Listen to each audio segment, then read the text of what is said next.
just as a little bit of context and background, I am a market researcher. So I primarily do qualitative research, but I do a lot of mixed methods where we use a lot of survey data.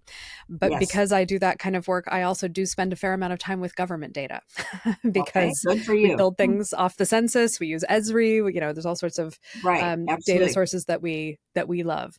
And so when I heard about this project and this paper, I thought, well, we absolutely have to talk about this. And then this show's focus has primarily been on, since we're in a political season, on how polling works and political research works. Right. But I think there are implications there as well, because quotas for political polling are set based on the American Community Survey and the census. And Yes, indeed.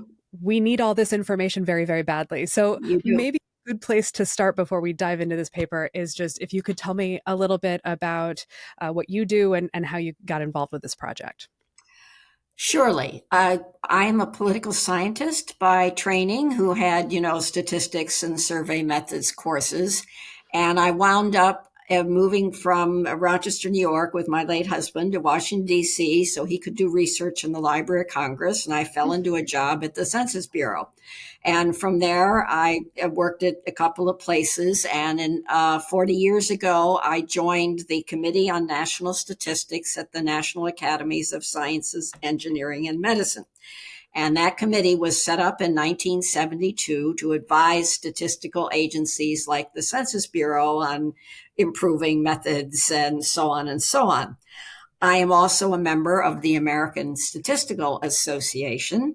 And so over my 40 years at the academies, I've been involved in studies on the decennial census, on poverty measurement, on the American Community Survey, the Survey of Income and Program Participation, you name it.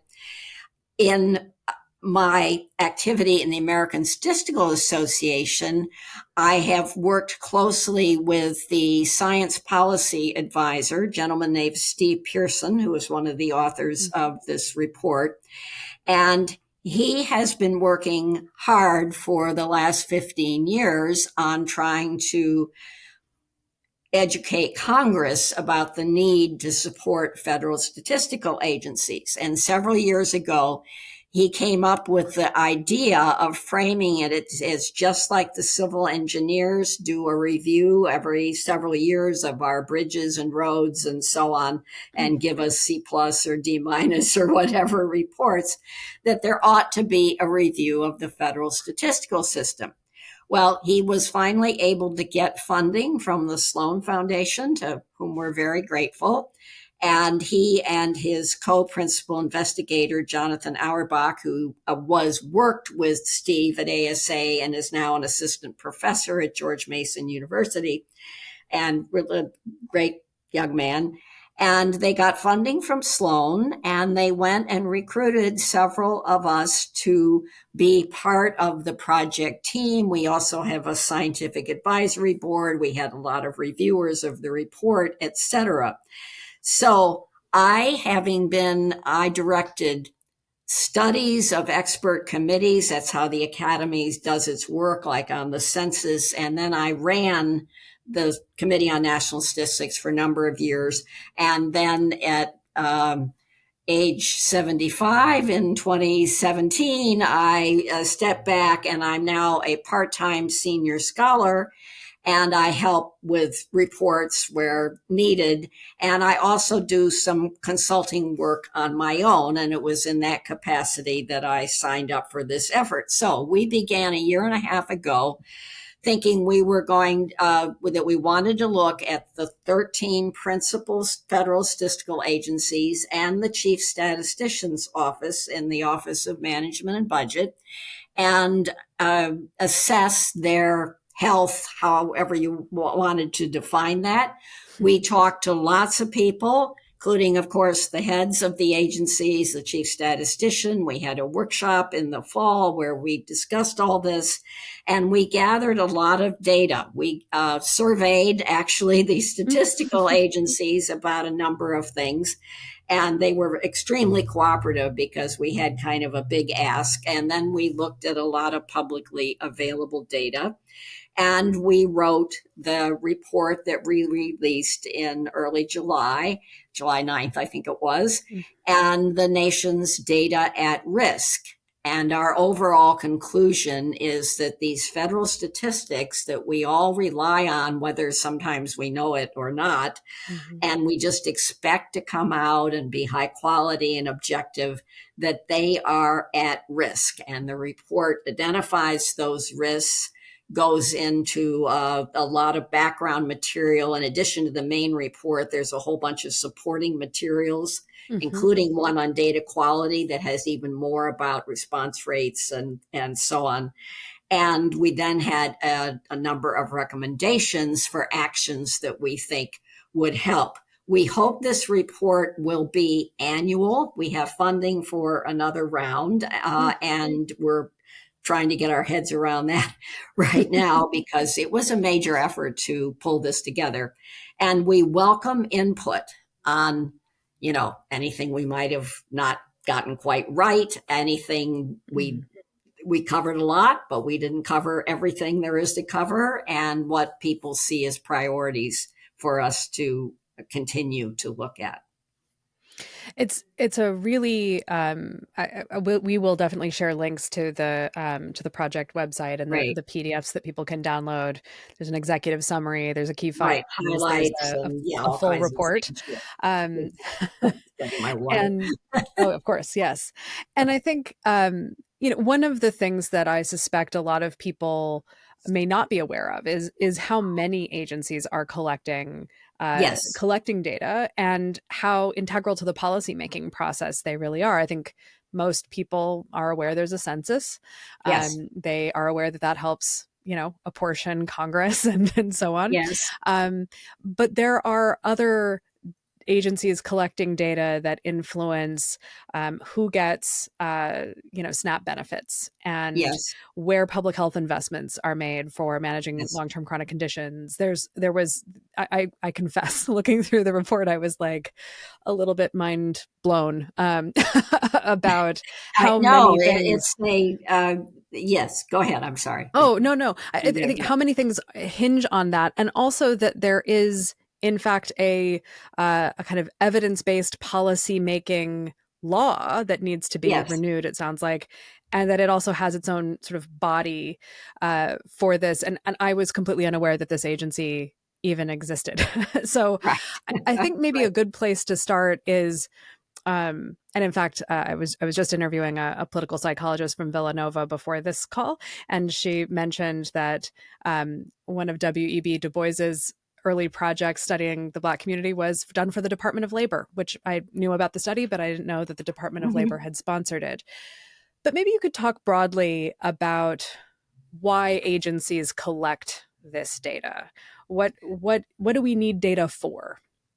Big Surely, question. data are actually built into our DNA in that the Constitution, calls for a census to Mm-hmm. reapportion so that power could peacefully be reallocated as the expected expansion of the United States. The founding fathers were fully confident that we were going to expand and there would be new states and there would be a need to reallocate power peacefully. There was also a clause in the Constitution that talks about getting Congress getting reports on kind of the state of the economy. It's not quite that wording.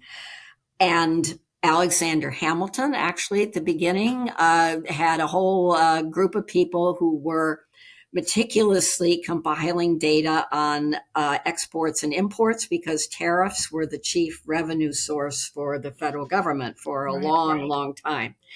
And James Madison, among others, when Congress was debating the bill for the first census in 1790, said, boy, wouldn't it be good to know more than what we're going to ask, which was basically just some numbers and very limited age and slave status and Mm-hmm. sex.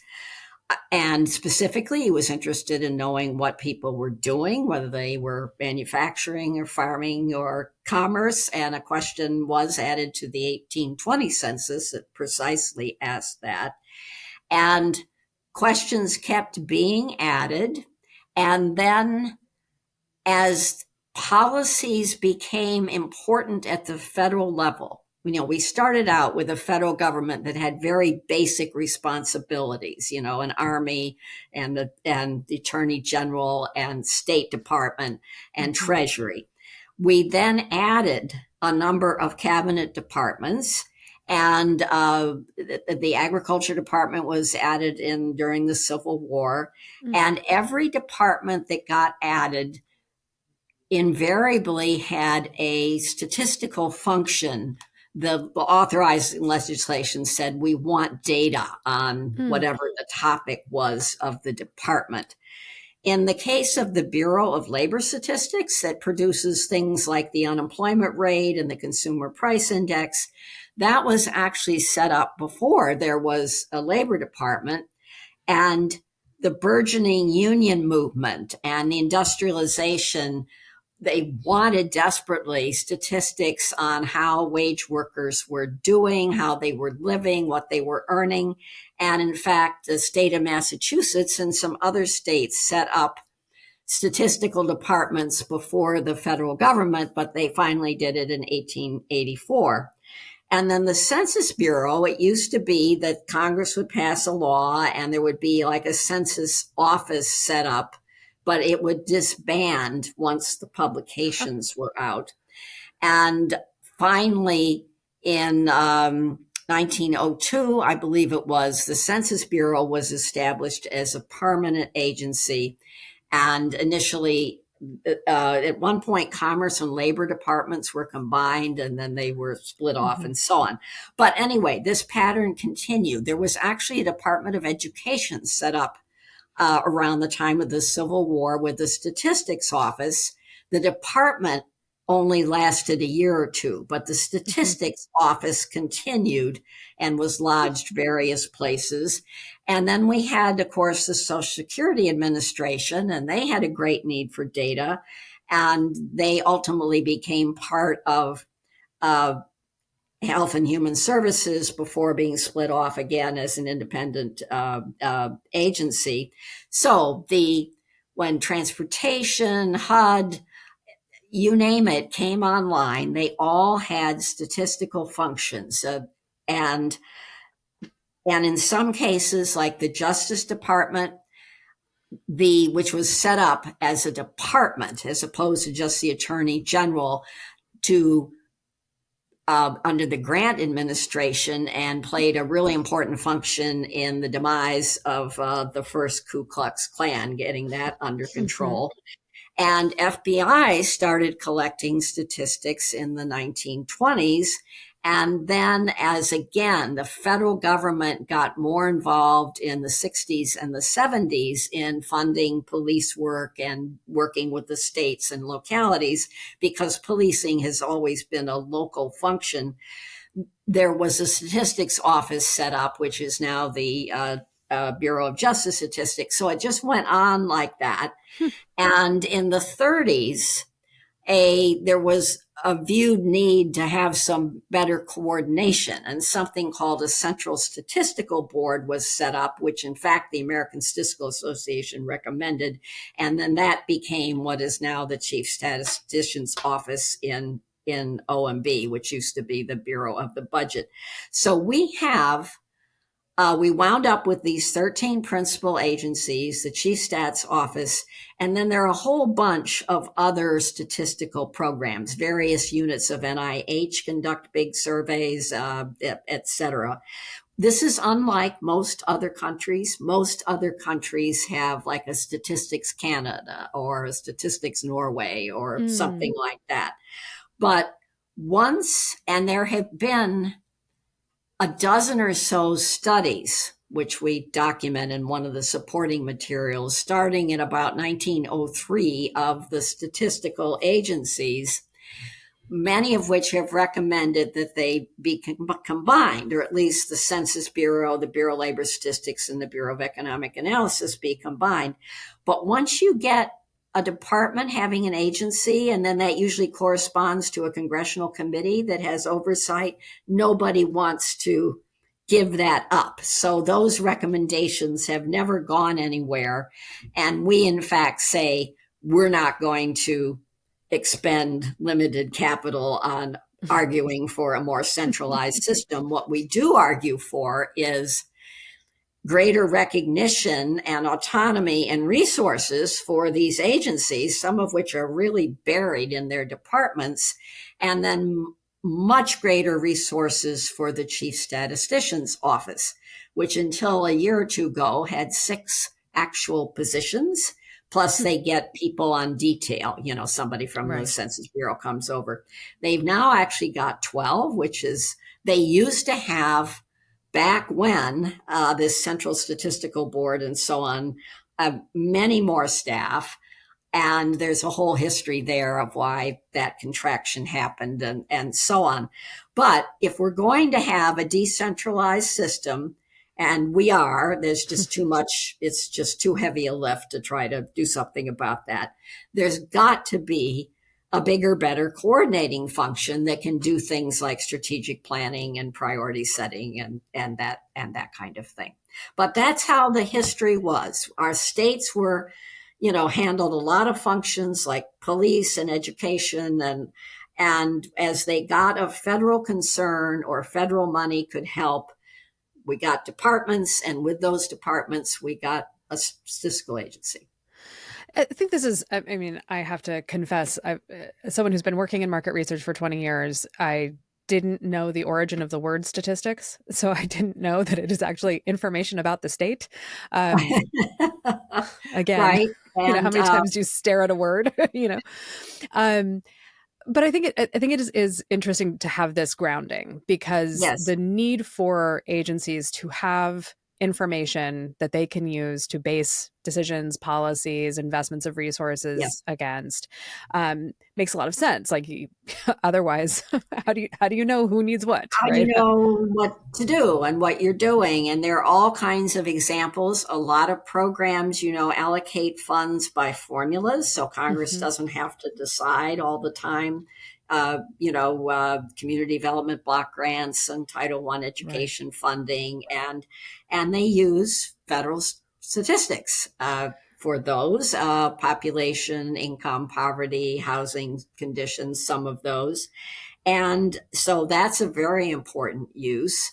And again, evidence building. And then, of course, a whole industry actually has grown up around, you mentioned ESRI, Hmm. around adding value to federal statistics and making the enhanced products that they sell, available Hmm. to a client base, which is why I say there are probably many people who are not quite aware of where the underlying data are coming from. And in fact, in the Eisenhower administration, when the Eisenhower took office, that party had not been in the executive branch for a long time. Hmm. And so they were looking around to save money and so on. And they were saying, well, why do we need the every 5 years economic census of businesses? Mm. And they consulted business friends who said, oh, my, analyst gets me the data. So they did not take an economic census as scheduled. And then everybody looked around and realized that the economic census was the basis of the data that those company analysts were giving to their bosses. And there was a commission, there was an investigation, and there is Wow. now a law that says every 5 years there will be an economic census plus a bunch of surveys in between. So, Yeah. yeah. That That's hilarious. That's a dog catching a car. Um, Yes. Yes, the indeed. one of the kind of areas of well, I guess maybe one thing we should also do to set the table is not all of the Yeah, data being collected is surveys. absolutely. Um, so maybe talk a bit about the other sources of data that these agencies rely upon besides sending surveys to business or to Yes. to citizens. And surveys began in the federal government during the New Deal. And the Mhm. whole theory of surveys and probability sampling had really just been kind of worked out. And there were Mhm. leading lights. Morris Hanson is a revered name that develop survey sampling techniques that would actually work in practice and all kinds of different designs. But so the idea was that censuses is what you take when you really want to ask people things, but censuses are very expensive and they have their own errors. But other data, yes, what's usually called administrative records. For instance, tax returns of businesses and people and enterprises and so on. The statistical agencies have legislation that very strongly enjoins them to protect confidentiality. So they are not letting out anybody's tax return, but they are using that data, Social Security data, to do things. For instance, the economic census that I spoke of does send what amounts to surveys to larger businesses. For the millions of single, like a consultant on their own, or maybe with a couple of employees, that would be a nightmare logistically, and people, talking about, why are you bugging me? I don't have any time to answer this. So they have, there's a regulation that allows the Census Bureau to use Schedule Cs from tax returns to identify and get the basic characteristics, which is essentially revenue and some expenses and stuff, Right. without bothering all these tiny businesses. And that is a long-standing program and one that is just invaluable in terms of saving hassle and getting accurate data for minimal cost. Again, the Census Bureau doesn't. They aggregate the data into tables and charts, and they don't let out the individual data. The Bureau of Economic Analysis, that does the gross domestic product and national income and all those things, does not itself collect much data. They do have a few surveys they do, but they use a whole combination of surveys and records, like tax records, for instance, data from programs like SNAP or unemployment insurance, or you name it, records for those programs, to piece together what we call blended data, to piece together the data so that they cover the entire economy. So that's really important. Recently, a number of agencies have been acquiring commercial data, or scraping the web, as they call it, scraping the internet. And for the Consumer Price Index, the Bureau of Labor Statistics gets, I'm trying to think of an example, and I'm probably don't have this one right, but the idea would be like prices for airline flights. Okay, you don't have to ask people that, or send interviewers out. You just go and you look at websites and you get that. So there is a lot of those kinds of data. Each has strengths and weaknesses, but surveys are still with us because there are a number of things that you can't get except by asking people. Plus, the surveys provide context. So a field that I'm pretty involved with is improving income and poverty statistics. People do not report their income well. They don't want to, or they don't know the information, and they don't want to be bothered to get it.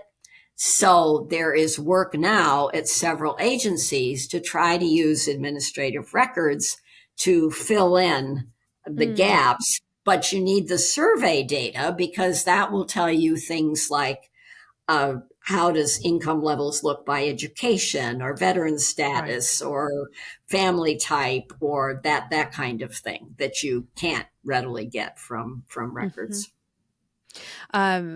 That's super helpful, and I think also speaks to the rise of the popularity of data set or data platforms, let's say, like Esri, where you can plug in multiple data sets and start to create these overlays. It does make quite amazing what they do. It really is. It's super useful. I mean, as someone who's used to like combing through downloaded Excel files from the old census.gov and Yes, yes, the old BLS.gov, like all of those things, yes, just having tools now. And that has actually been a real interesting development over the last, even like the last, I don't know, 10, 15 years of a lot of those public data sources being made more accessible to the yes, public, where you don't yes, necessarily have to be a statistician in order to find the answer to, you know, how yes. many 18 to 24-year-olds are there in the United States. Right. Um, That's right. what are the challenges of coordination, though? You've got a lot of different agencies collecting a lot of different data. How good are they at sharing? Do they have to share? How does Well, that work? there are several legal barriers, and Hmm. then there are just some agencies are better at collaborating than others, and the Hmm. culture, and Sure. so on. But on the legal issues, again, take IRS tax data. Again, you do not want that just floating around. Mm. Absolutely not. And right now, the Title 26 of the United States Code, which is what governs the Treasury Department and the IRS and so Hmm. on, there has a provision for there's a process whereby IRS, the Statistics of Income Division, IRS, can allow a particular agency to have a particular piece of tax data for a particular purpose. Mm. They may not share it with any other agency, even another statistical Mm. agency. The Census Bureau has most of those uh, allowances in this regulation. The Hmm. Department of Agriculture, the National Agricultural Statistics Service, has access to a couple of items that they use to for the Census of Agriculture. And I was mentioning about for the economic census for individual person solo businesses, they Hmm. get them from tax data.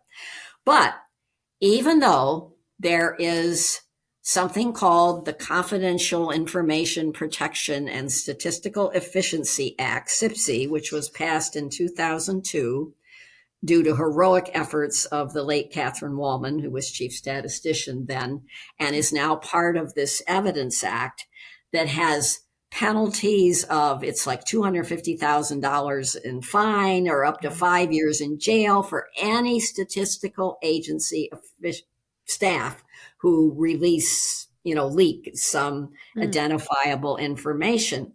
But despite that, the census cannot share because of Title 26 and its own Title 13, which governs how it uses data. It can't share like that small business, just even the address and name of the business with Right. with any other agency. So Bureau of Labor Statistics has its own business list. Bureau of Economic Analysis does its own thing. And again, in a centralized system, this would not even be an issue because like Statistics Canada has access to tax data for whatever. They have rules Hmm. and procedures and they don't just use it, because they feel like it. But the point is, they don't actually face a legal barrier that says you can't share this, even though Right. a sister statistical agency is under the same penalties as you, the Census Bureau, are. And in the 2002 legislation that tried to create data sharing within, again, the protected statistical agencies that protect the data, the getting the tax data in there was just, it was going to be either it was left out of this legislation or there would be no legislation. Mm. And that continues to be the case. And that is one of our recommendations that amendments to the Evidence Act or some vehicle be used to fix this. It is an artifact of the fact that we have a decentralized system, but it's in there and been in there. The IRS regulatory structure on this dates back to the aftermath of Watergate because the Nixon administration endeavored to, Hmm. go after people looking in their tax returns. And a law was passed that said, no, we don't do this. And that was an excellent law. But Hmm. again, in our decentralized system, we've got this problem. Similarly, states own a lot of useful records, which is Right. birth, death records, unemployment insurance records, SNAP records, even though the federal government pays, in some cases, pays almost all the costs of the program, they've been set up where the individual states, and in California, it's counties with SNAP, Mm. again, control the records. And some states are very cooperative about sharing them for statistical purposes, and other states not so. And then every time there's a change in personnel, the statistical agencies have to renegotiate their agreements. And so that is another thing that should be in this Evidence Act. The Evidence Act, well, anyway, let me stop for a minute. Okay. But I No, can give you this, the background on how that came to be. Yeah. yeah, So, I mean, I think that this is incredibly interesting because I understand the interests, right? The interests of protecting the data, protecting people's yes, privacy, yes, prevent actually in a I hadn't thought about the Watergate connection. It seems like there are a lot of things that the government did after Watergate that yes, were meant yes, to to try to make things better shorten. that Yes, didn't. That kind of backfired eventually. But that kind of those interests in protecting people's data and in whose data is it are right. I mean, you would find the same thing in any large bureaucracy, I'm sure. Yes, But indeed. the other part of that is it seems like it does create in some respects more risk because you have agencies collecting duplicative or overlapping data, and so now That there's is correct. more That's places I could find information about you. And then to your point about these kind of data enrichment platforms, I could start to connect that probabilistically to personally identifying information. Like yes. and so having some controls makes sense, but maybe also having more centralization makes sense.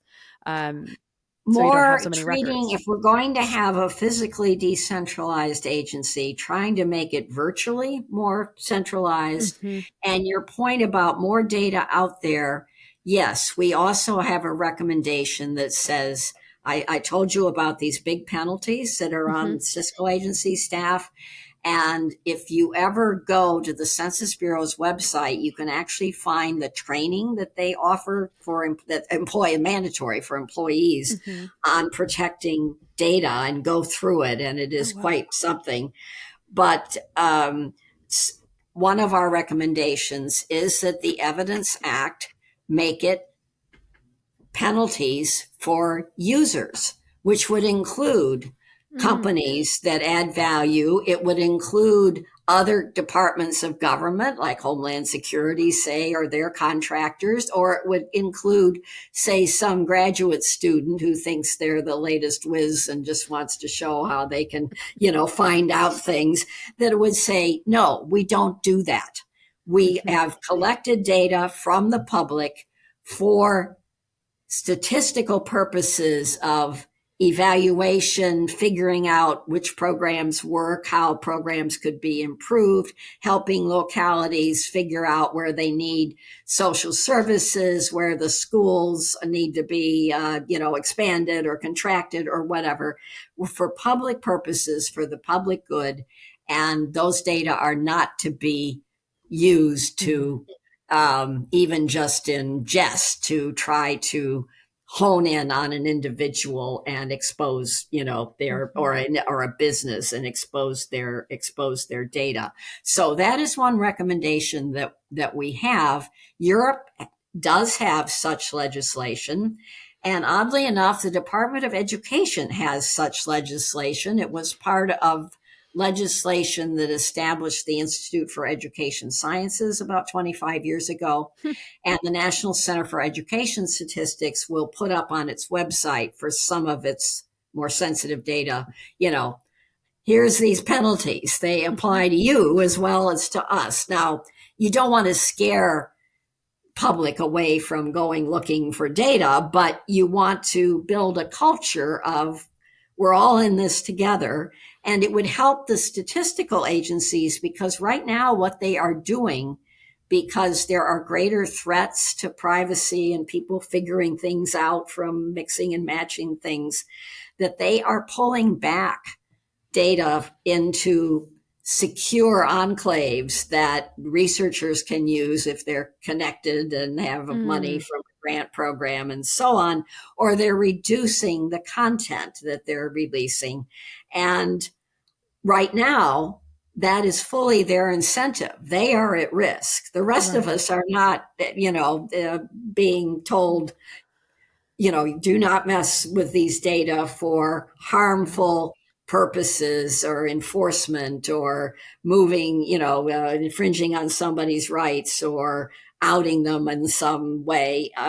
So that package of law is Mhm. what we are suggesting of amendments to the Evidence Act It is because we interesting. don't. Yeah, go ahead. Yeah, no, I mean, I think that is necessary. I also think it's interesting to think about, okay, the collection is decentralized, but there could be a virtual centralization of the Yes, information yes, itself. yes, That feels like a clever solution to our distributed system. Um, One example I wanted to chat about, because there have been some headlines about it over the last few months of this yes, year. I mean, as when I yes, noticed them, I'll confess to that, is some of the employment rate data, and yes, that we yes, are seeing separations between the business survey and the individual survey on, yes, jobs versus people's reported self-reported yes, employment. And I'm yes. curious about what's happening there. Why are we seeing those lines pull apart? Those have pulled apart and pulled together historically for a long time.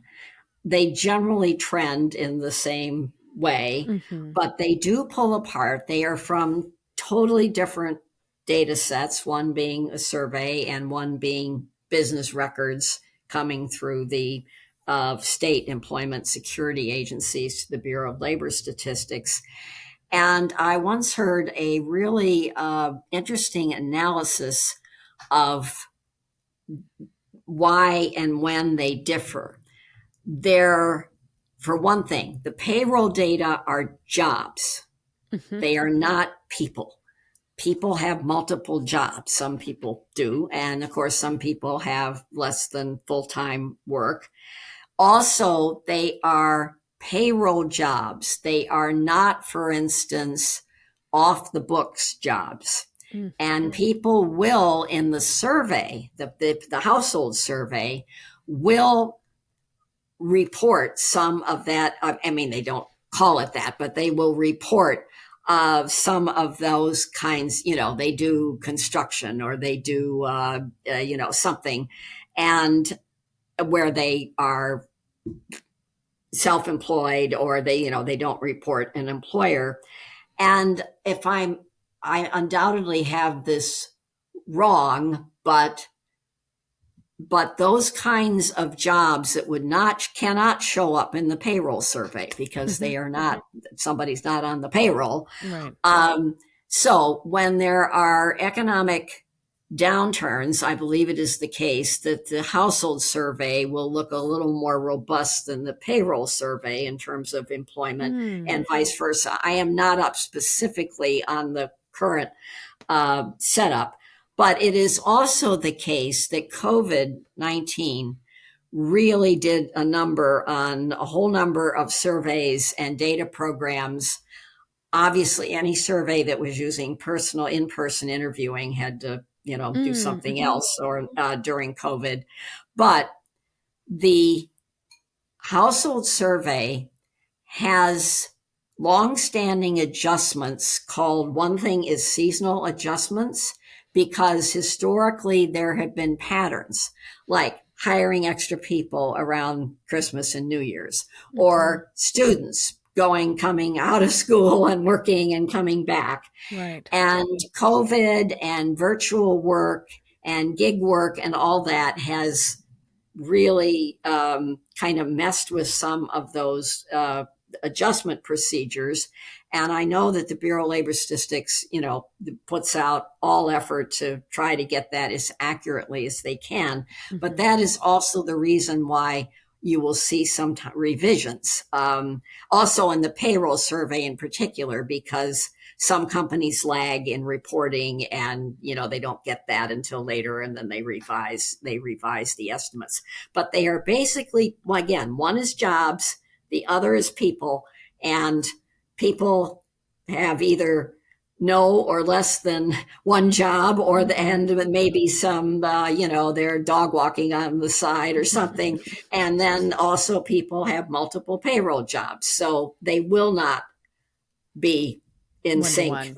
Yeah. 1 to 1. They Right. will generally trend together, but there have been periods, and not just now, but in the Mhm. past, where they diverge. So That's super helpful. I definitely saw in the spring some people I knew were trying to figure out. Well, I think yeah, there were some people who were a little cynical about the revisions and thought that they only yeah. ever got Oh, revised yes, down. yes, And it's yes. like, No, no, they no, also get revised up.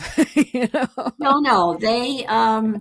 It is a difficult thing, and the experienced users, with whether that's the GDP or the unemployment and employment numbers, um, learned over the years, well, people want timely data, right? Right. There is a push. So if you want timely data, there are always going to be some revisions because of some things being late, some things they figured out that, like, the seasonal adjustment this year doesn't work for factor, Y or X. Hmm. So the key for the agencies is really to be as transparent as possible, and to have people who are knowledgeable what they do, be transparent on their behalf, because Hmm. they are not, they are trying to get the best number they can at the particular point when it comes out. And the US agencies have really an unparalleled record of releasing data on time Hmm. per schedule. The only I think only twice in recent years have a couple of things like the unemployment rate been late, was when the government shutdowns were so extensive that they couldn't get interviewers, they couldn't collect the data. Right. So other countries, I was interested to learn, many other countries do not publish monthly data on things like unemployment. So, but the trade off is, if you want it timely, then, and not wait, it comes out on the whichever Friday the month it is, or Wednesday or Thursday, and they do like clockwork, there are going to be revisions, and those revisions are going to be of different magnitudes and directions, for a whole bunch of reasons.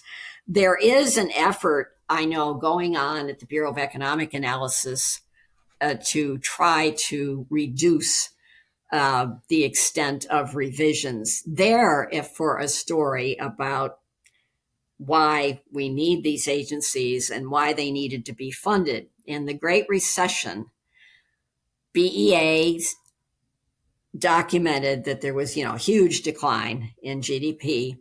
Turned out they were off the mark by about an order of magnitude of, Mm. they underestimated the decline by, it should have been about twice as much as what they estimated. Oh, wow. And the reason was, Census Bureau had been asking for some time for money to do quarterly data on every sector of the service sector, which is a very big Hmm. sector. Hmm. And they only were able to do some sectors quarterly, others were annual. Some of that included things like computer software. And so BEA didn't have up to date information at the time it was needed, because the Census Bureau didn't have the money to do the survey more frequently. And turned out, I understand, systems and software was a big, you could see, huge decline there with the, people weren't, businesses or people weren't buying that. So they, of course, the data trickled in, but it meant that the administration and Congress that were trying to, arguing about the size of the stimulus package, were working with data that was underestimating the severity of the problem. Mm. Um, and again, there wasn't anything that the Bureau of Economic Analysis could do about that Right. because, again, the Census Bureau had not had the funding. Now they got the funding like the year after, Yeah. and and Yeah. then they were able to reestimate. And right now, you have probably read that the size of the current population survey, which is the source Hmm. of the unemployment rate on the household size, is being cut because the Census Bureau and BLS, Census Bureau does the field work and Hmm. BLS does the analysis. Neither agency, but particularly Census, has sufficient budget to to pay interviewers what's needed, their salaries and their travel and so on, to support the original sample size in given the budget allocations that they were given. Now, BLS census, nobody's going to put out really poor quality data. What they'll have to do is perhaps cut back on the detail. I could see, for instance, unemployment rates not being available monthly anyway for, by various demographic groups. I'm not Mm. saying that's going to happen, but Sure. with a combination of declining response and an actual cut in sample size, it means it's like when they say plus or minus 3 percentage points, that Hmm. factor gets a Bigger and lot bigger. bigger. Yeah. And therefore, the headline unemployment rate is still reliable and they put it out. But a lot of the detail that they usually put out monthly may have to be curtailed if these trends keep up. And at a day and age when people want more detail from the data rather than less. But again, they won't put out data that they can't stand behind. But Right. if they can't stand behind it, it means that it won't be, or it'll be available perhaps quarterly or annually because there'll be enough Right. sample cases to put together. Is the lack of, I want to talk about non-response, and it may be Sure. related to this, but is the lack of budget for executing this Yes. a cut, or is it the rising costs associated with collecting the data, or a combination of the two? Well, it's a combination of it's more expensive holding interviewer costs constant to get a response, Mm. to make another call, another visit, because people just don't Yeah. answer surveys the way they used to when I was growing up. Yeah. um, but so that is that's a factor, but it is also the case that you know people get, as they should, wage increases for interviewers, and so on. And those are usually they're federal employees, at least when they're working on these surveys, and those are mandated, and they should be. Nobody should have to take a wage cut because Hmm. the agency didn't get enough money to do its full sample size. So it's really a combination of it is harder to get a response, so takes more resources to try to keep up a response rate. And then the per hour, if you want to call it, cost has also gone up. And Hmm. but the budgets have not gone up with the commensurately for that.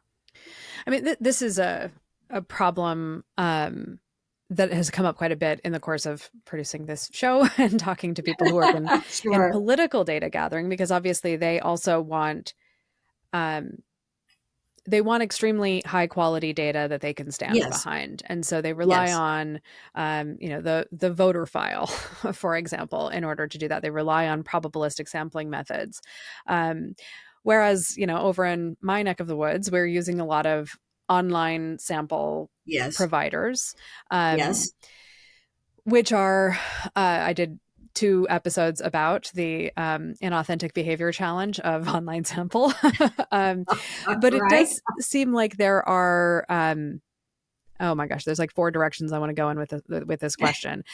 The non-response piece is something that you identify in the report. I think it's under the Yes. environmental headwinds section. Yes. Yes. And this is something that just does keep coming up. And I think I saw in one of the jobs report articles that I read that there is a risk Mhm. of in less populous states that you might wind up with a situation where you can't report much about the Right. employment rate in a That's state because right. you just don't have enough response You're- to be able to That's say right. anything about it. That's correct. Is my industry making this a problem? Are we doing too many surveys and this is why people don't respond to surveys anymore? What do you think's going on? Why do we It's a good question.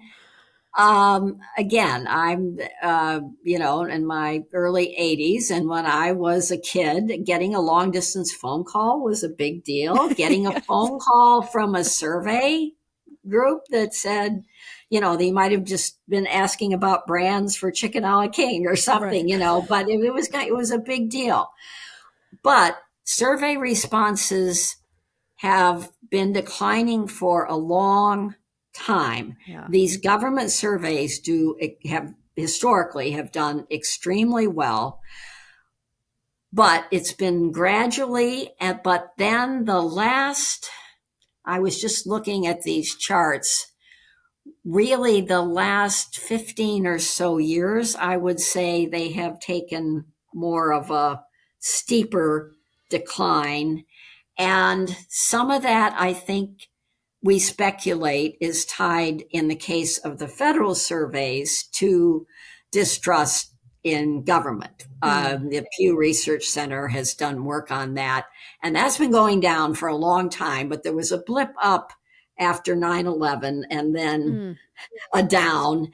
And then COVID really put a number on this so that you have these much steeper slopes of response rates declining. Mm. And so is your sector doing too many surveys? Well, yes and no. I mean, the federal government too, every webpage you go to, will you take a minute, and give us Right. your comments on, and I just go, I'm looking for something. I don't have time for this. So, um, and of course, what used to be a standard in the industry of random digit dialing surveys, the Mm. gentleman who invented that, in effect, was a leading Census Bureau statistician who went into the private sector. So he saw the inauguration of that and then the demise as cell phones took Right. over, and you couldn't do it. So it is a real problem. And it may also, because my interest is primarily in having these government surveys be as best Mm-hmm. as they can, uh, what I might call civic education. I And a culture of data use and knowing where your data is coming from and using it Mm-hmm. responsibly and so on, that more if people were more aware, for instance, of the statistical agencies and what they do. One of the examples that really spoke to us when we were collecting examples in a report is a survey that the National Center for Health Statistics has done for a long time. Mm-hmm. And Haynes, it's called National Health and Nutrition Examination Survey, where they actually have these mobile labs going around that are all outfitted to examine you and do what you would do in a doctor's office and all kinds of blood tests. They provided the data on lead in kids' blood that help get us all off the dime and get lead out of gasoline and other sources. That survey is suffering from considerable non-response, and it's a very expensive survey, and they need to really kind of totally rethink how they do it. But people don't know. They don't know this. And in Yeah. fact, one of our, I think, simplistic recommendations, but a number of these agencies, people do know there's a census generally Right. in a census bureau, but a number of these agencies are so buried in their departments that if you go and look for their data, their department, or in the case of the National Center for Health Statistics, it's part of CDC. And the CD logo is up there, Hmm. real big. And we say they need branding, including that the principal agencies, just a one line thing that says, we are a principal federal statistical agency, and click here if you want to know what that means. I mean, there is just a view the data, yeah, they come out and it's great, but um, beyond the power users, you might say, Yeah. the ignorant. And it's not that people have to, know all this history the way I've learned it, but just to have an awareness of the value and the need, and that no matter what political party or persuasion you are, you really need you don't need data that are cooked, to suit a particular interest. You need data coming out from a trusted, objective, properly funded and resourced agency that can do the best job possible. But on where you started, are we over surveyed? I think yes, but Yeah. I don't see us going away from that. Yeah. So I mean, it is a funny thing because I think, yes, in the last several years, I think I've started to think more about, is there another way that I could get this information so that I'm yes, not wasting people's time asking them, but also not, you know, it's the same thing with like reporting on your employment or your income. People are yes. not great at answering some of those questions. Yes, And that's maybe correct. it's not that important that they answer that question. Maybe I can find that some other way. Well, that's Um, again my thing about blended data for things like income, yes. spending, wealth, that kind of thing, because people are just, they may answer your survey, but they don't tell you all about say, their income, or they Hmm. don't give you very great answers when they do give you an answer. Yeah. And that's where we need to be able to get this administrative data to fill in the gaps and where the legal barriers right now are Right. an impediment. Mm-hmm.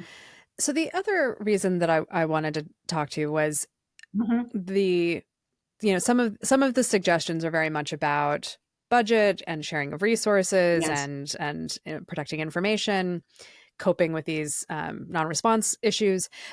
But there is another side of this, which is, and I think probably people who were paying attention with, and you use this as an example, but you also have some examples in the report from other countries where there have been Yes. similar kind of moments of interference politically Yes. in data Yes. collection.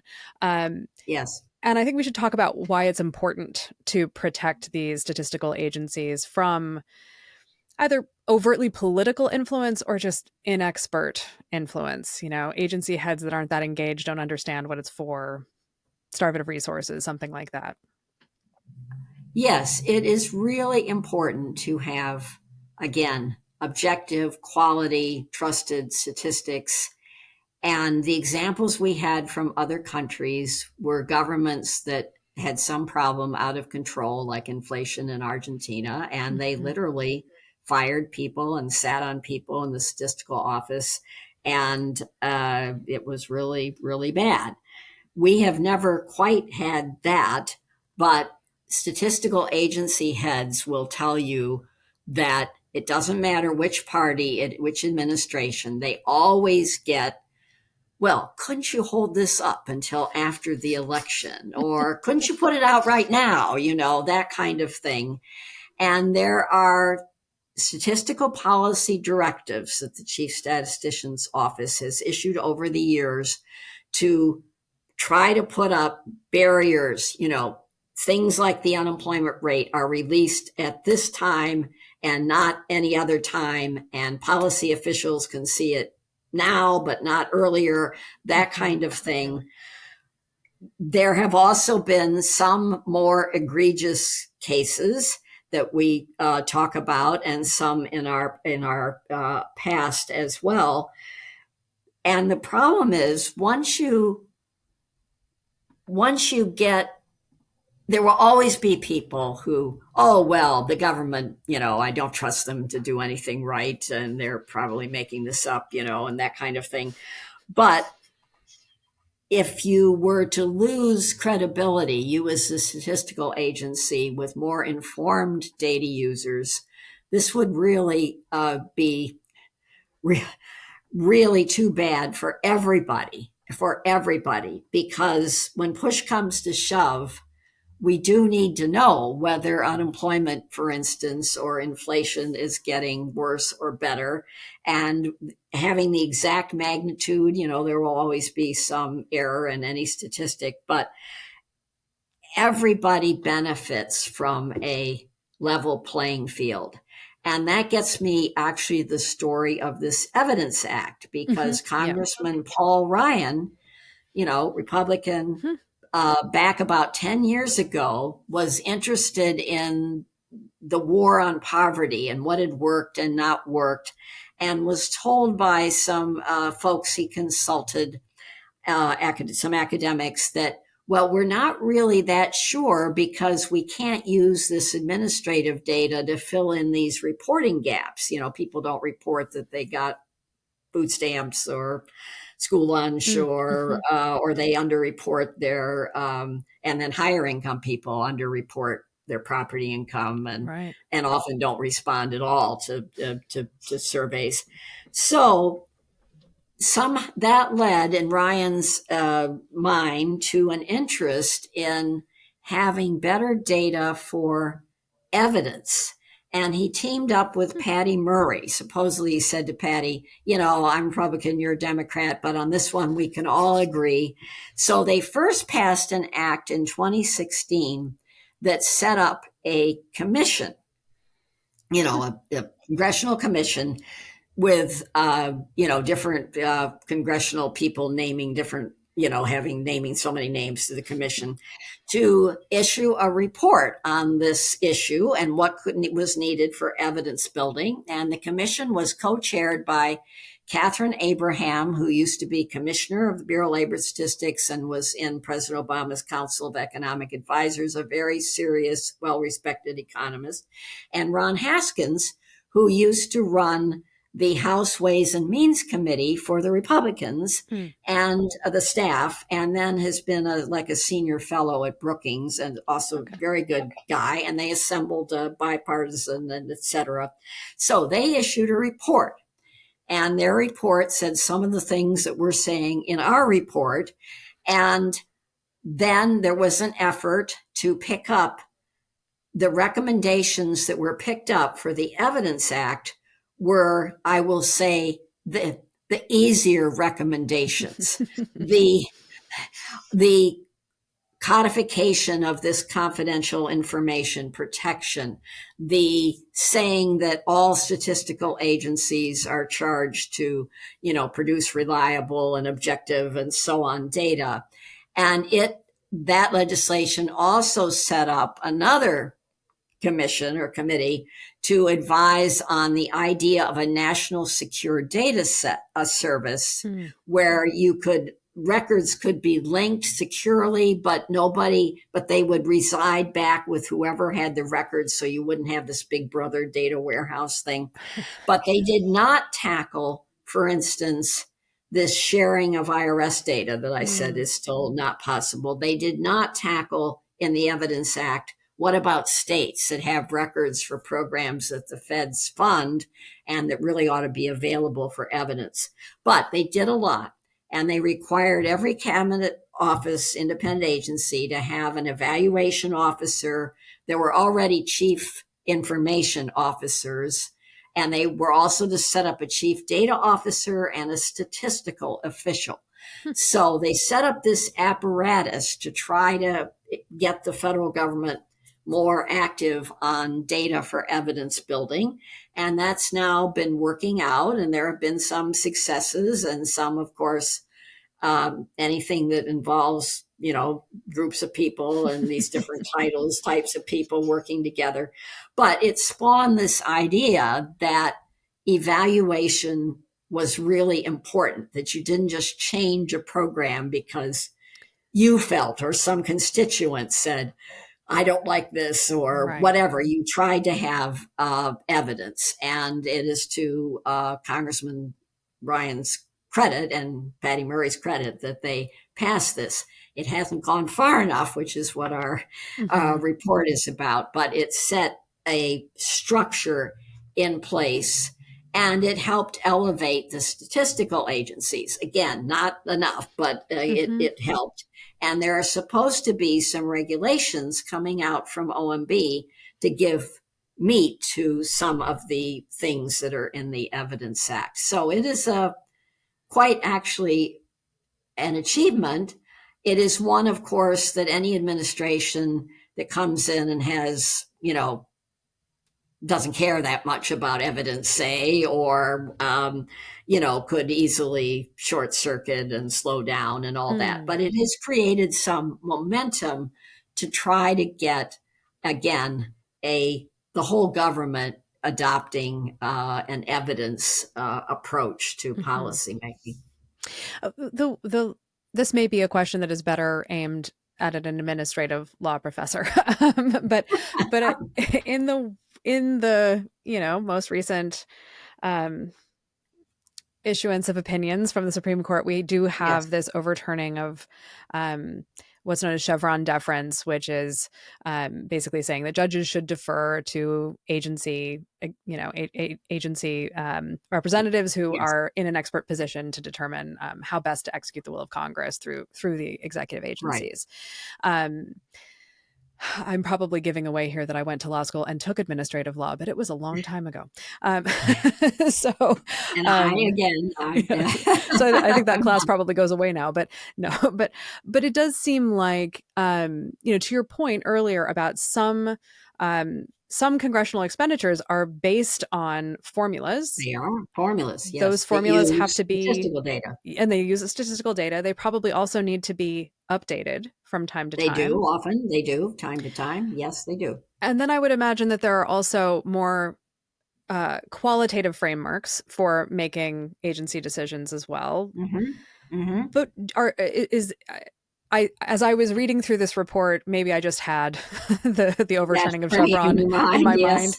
um, but it seemed like that is also a little bit of a warning light of if we're going to start allowing judges to decide what they think, whether or not they think Congress empowered that agency to do that, and then also what they think Congress wants. Um, Right, then it means that there's a lot more rule making that they seem to expect Congress to do. But this is a yes, very big, complicated country now. To your it point about the is. expansion of all of these agencies and the statistical agencies within them, are you concerned about that side of things, that kind of removal of deference to agency experts who would be able Yes, to figure this I out? I am concerned, yes. Again, we talk about professional autonomy for the statistical agencies, Hmm. and we make a distinction. They, of course, need to be accountable to the public and Congress for we need data on crime or education Right. or whatever, and we need better data on, say, what are you doing about measuring the gig economy or AI effects, and that is perfectly legitimate political guidance to Hmm. the agencies. What we mean by professional autonomy is that the agency should be able to decide with its expertise, are we going to uh, do have these mixed mode, are we going to start with in person and follow up with telephone? When are we going Hmm. to change some survey like the current population survey? They are now working on giving an online Hmm. internet option, which it makes sense, but is not a slam dunk Hmm. because different people respond differently, different Yep. ways, and it's not a slam dunk. But that should not be an issue that Congress or a higher up political is meddling in. And there are even questions. For instance, there was a big controversy about the citizenship question Hmm. on the census the last time.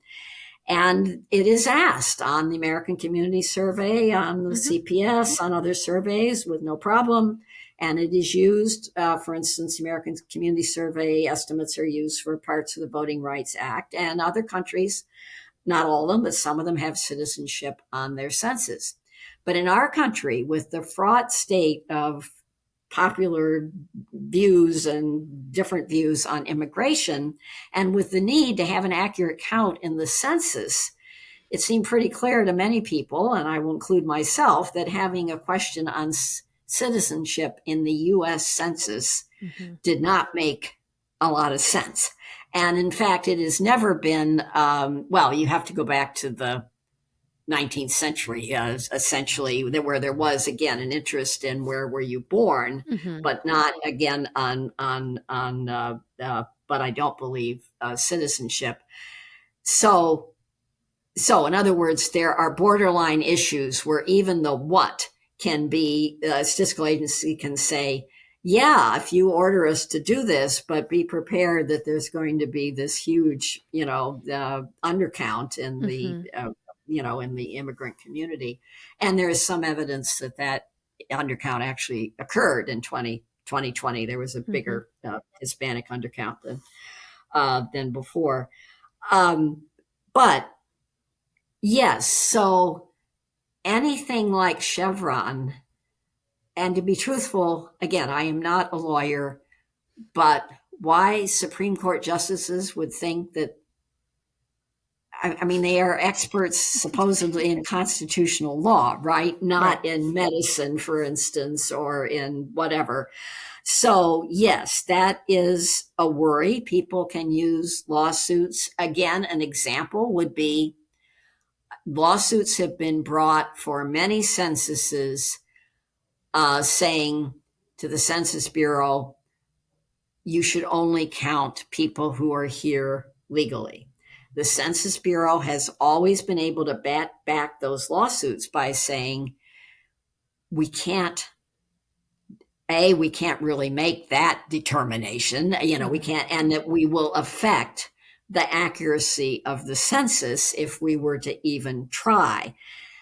So under Chevron, would that argument carry weight? I don't know. It might not. Mm-hmm. It seems to be up to the particular justices who are on the court at a particular time, which again, and the idea that now, again, Congress, the census is very close to Congress because the Mm-hmm. House, gives you your seats. But in general, the Congress generally recognizes that it can say, for instance, there was a law passed in the 90s that said we need more up to date estimates of school age children living in poor families to make Title I education fund allocations to Mm-hmm. states and school districts. They were using the census, which used to have the questions that are now on the American Community Survey on their long form Right. sample. And it was too long. You went a decade or more, and things were getting out of whack. So they told the Census Bureau, we want you to do this. But they did not tell the Census Bureau how to do it. What they did do actually was tell the National Academy of Sciences to set up an expert committee to look at how the Census Bureau was doing Mm-hmm. and to make recommendations. And I was involved with that project. But it would have been very inappropriate for Congress to say, well, you should use these data and this type of model and you should do this. That would be totally inappropriate and beyond. And again, I would think in Congress, the reason we have agencies and a fair amount of delegation to agencies is because Congress has limited time and attention. And, so Yeah. be very hard for them to do this kind of micromanaging. So that was an example of a law that said we need this kind of data. And it was something the Census Bureau could do and would not adversely affect anything else, like the citizenship question affecting the undercount. And the Census Bureau then went to work with an approach, and our committee at the National Academies wrote a bunch of reports. We critiqued it initially, and then they made improvements, and then we said it was good, and it's still going, this program. So Hmm. it's still used for these allocations. And they've Yeah. improved along the way. Yeah. I mean, I would have to go check, but I'm not sure how many How many statisticians go run for Congress? Right. There aren't very many. There have been a few political scientists over the years Yes. but but they're mainly lawyers or business people, and Right. there's no reason for them to be expert in in a whole bunch of areas, and Yes. instead Well, say what and to your should be point, also, done. judges appointed to the High Court tend not to also be, they've been Right. lawyers, they've been judges Right. most of the time. That's right. That's right. Um, so as we come to a close, I'm just curious about, what do you see as kind of, you've got a whole recommendation section, so I'm not going to ask you to Right. recite it, but if you were to kind No. of, for an audience that is primarily people who work in business, work with data, work in politics with data, what would you want them to take away from this report? Um, you know, what are kind of the key recommendations you're making, and how can they support this set of recommendations? Right. A key message is the value of, again, objective, high quality statistics. There is not just the US, the Academies has a principles and practices for a federal statistical agency. The UN has fundamental principles for official statistics, and it starts out by saying the citizens are entitled to high quality, objective, useful Hmm. statistics, and that only the government can provide these basic statistics. That is one thing that people often say, well, why not have the private sector collect the data? And they do collect a lot of data, but there's no business case for doing a census or an American community survey or a current population survey where you're trying to cover the whole population, and there's just no business case. Many companies do, again, add value to the basic federal statistics.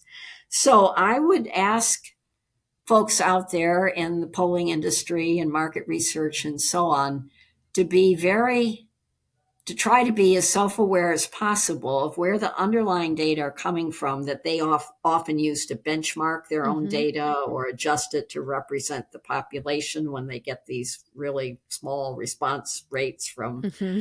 public opinion polls, to do things simple things like data from not Hmm. just the US Census Bureau, but say the particular survey, if you can name it, Hmm. so that it is out there, and to be ready. If there are particular agencies' data that they use in particular, there are various groups out there. There's something called the Census Project for the Census Bureau. There are the Friends of the Bureau of Labor Statistics. Take a Friends of the National Center for Health Statistics. Take a little time to become aware of that, and communicate with folks who are involved in that, and with which is something easy to forget here in DC because we are not a state, but the educating one's local congressperson and senators can be really important on this. Yes, we, the private sector, are doing a whole lot of data collection, but in many ways, without the federal statistics, we would be lost. Hmm. And again, I give an example. I believe it was the case that the presidential polling in 2016, and their postmortems, they realized they needed an education Yeah. break, right? That different that, and which means, of course, they needed such a question to ask themselves, but then they needed the federal statistics to show them how they should make sure that their respondents were properly representing the different groups Hmm. in the population. So without the federal statistics, again, um, the whole public opinion and even market research would be uh, having difficulties, shall Oh we yeah. say? Yeah, and then of course, just as a citizen of a community and a town or a county or a state, Hmm. those entities are relying on federal statistics all the time to figure out, again, where schools should go, or police stations, or daycare, or apply for grants for federal programs, that kind of thing. And so as a good citizen, but again, getting a little more awareness of the fact that we have a highly qualified but decentralized system, which can make it easy to lose some of these agencies in the weeds of their departments. And whenever anybody says, oh, the private sector can collect all this, point out why, in fact, this is not true. And the private sector needs those data and et cetera. And in fact, I heard a really good story about that. A company wanting to locate a plant in, I think it was in South Carolina. I don't know. It doesn't matter the state. And needing information on the labor force and education and so on. And the company did not want what the localities were telling them. They wanted federal statistics that they knew were consistently collected across the nation that they could use and to make their decision because, again, they were comparing different localities in different states, and they needed that consistency and the quality and the objectivity that they weren't necessarily going to get from folks who were invested in, best foot forward and so on for their community. So that was an interesting one. Yeah.